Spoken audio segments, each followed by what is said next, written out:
Imagine a quiet American town in the mid-90s. Families leave their doors unlocked.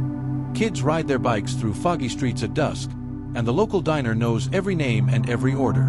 Grenton, Ohio, was one of those towns, peaceful, predictable, untouched by real darkness. Until one cold November night in 1995, when a teenage girl vanished without a trace. Her body was found days later, bearing strange, chilling marks, and that was only the beginning. What followed was nearly a decade of fear, for brutal murders, a frustrated investigation, and then, silence. But evil doesn't stay buried forever. And in 2004, a careless mistake reopened the case, and exposed the twisted mind behind it all. This is the story of the Grenton Carver.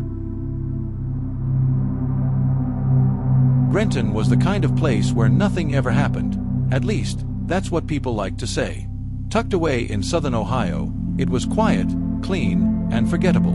But that changed on the night of November 12, 1995, when 17-year-old Emily Hart didn't come home. She had been walking back from a part-time shift at Miller's Diner. It was a short route, 2 streets, a turn past the old church, then home. Her mother reported her missing the next morning. 3 days later, Emily's body was found near Pine Creek, face down in the mud, hands tied with fishing line. Her mouth had been taped shut. The cause of death, strangulation. But it wasn't just the murder that shook the town. It was the message carved into her shoulder blade, a single word, empty. There were no suspects, no fingerprints, no signs of sexual assault. The police were baffled. The town was terrified. By the end of the month, curfews were in place. Neighborhood watch groups sprang up. But in time, life in Grenton began to move on, cautiously, until it happened again. On February 3, 1996, a mechanic named Carl Dempsey didn't show up for his early shift. His co-worker found his truck still in the lot behind Lucky's Bar. 3 hours later, his body was discovered in an abandoned grain silo on the edge of town. Same pattern, hands tied, mouth taped, strangled. And again, a word carved into the skin, hollow. People began whispering the word, serial. News outlets took notice, but the local sheriff, Tom Marner, resisted the label. He called it a coincidence, a copycat, maybe. Still, he brought in the state police.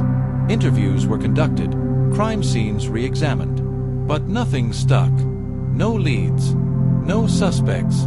The town settled into a state of quiet paranoia. Then came the 3rd. August 1996. Lisa Connolly, a college student returning home for summer break, was found by hikers in Black Ridge Forest. She'd been missing for nearly a week. Her body was badly decomposed, but the method was the same. And on her thigh the word, still. That was when the FBI officially stepped in. Profilers painted a picture, a white male, mid to late 30s, intelligent, socially functional but emotionally distant.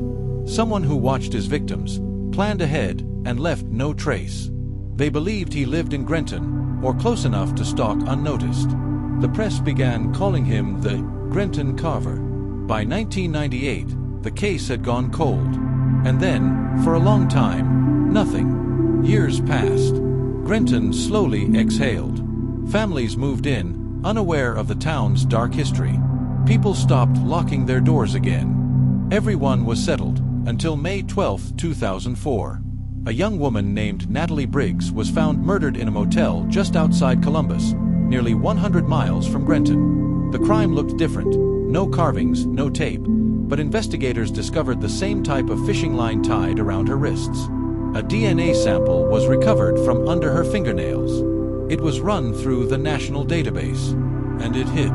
The man arrested was 45-year-old Harold Raines, a janitor at a warehouse in Dayton, no prior criminal record. But in 1997, he'd been arrested for trespassing and had submitted a DNA swab that never matched anything, until now.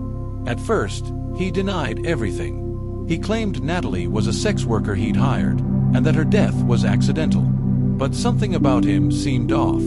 Too calm, too rehearsed. So detectives started digging. That's when they found his storage unit. Inside were 4 boxes, each labeled by year. 1995, 1996, 1997, 2004. Inside those boxes, hair clippings, taped Polaroids, pages torn from newspapers. The boxes from 95 to 97 contained disturbing sketches, diagrams of rope knots, forest maps, notes on surveillance routines. The words empty, hollow, and still were written over and over in faded ink. Then came the final piece. In the 1997 box was a crumpled photograph of Lisa Connolly, the third victim, alive, seated on a bench outside the Grenton Library. In the background, reflected in the window, was the faint outline of the man holding the camera. Zoomed, enhanced, and compared, it was Harold Raines. He was charged with the murders of Emily Hart, Carl Dempsey, Lisa Connolly, and Natalie Briggs. The evidence was overwhelming, but the question everyone still asked was, why? Raines didn't speak much at first. He refused to confess. During his trial, his defense claimed he suffered from undiagnosed schizophrenia. But eventually, during a late-night interview with a court-appointed psychiatrist, Harold opened up.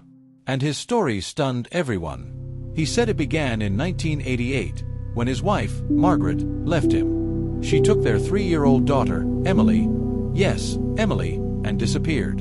He never saw either of them again. He claimed he tried to find them, hired private investigators, sent letters, no reply.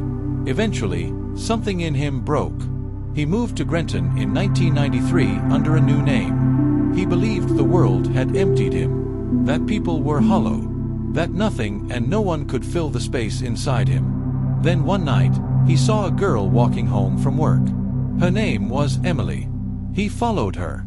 He said the first killing wasn't planned, but the relief he felt afterward. He described it as peaceful, like silence after a storm. The carvings were his way of documenting that silence. Empty, hollow, still. They were all parts of him. Each victim reminded him of someone he'd lost or blamed. After Lisa, he stopped. 4 years. Said he was in control. But then in 2004, something snapped again. He met Natalie in a bar. She looked like his wife. He followed her too. And this time, he got sloppy. He left DNA. He left the line. He left a trail. Harold Raines was convicted on 4 counts of murder and sentenced to life without parole. He is currently serving his time in a maximum security prison in Ohio. To this day, the town of Grenton avoids speaking his name. The old trail by Pine Creek was fenced off.